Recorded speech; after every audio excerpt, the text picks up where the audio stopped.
make sure you check the full-length video in my channel. Okay, so I've been taking out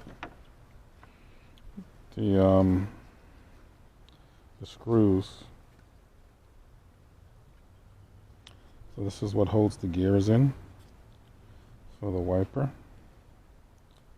I ordered one, supposed to be coming next week, so make sure you stay tuned next week on replacing the gears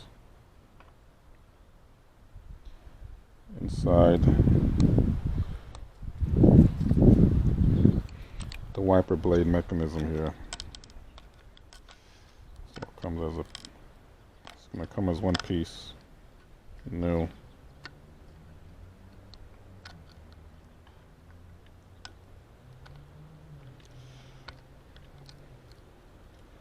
So make sure you stay tuned for that. This piece should just kind of pop out as one piece, but this is all brittle and old, so it's gonna probably come out in pieces. Gonna have to chisel it off. That's for sure.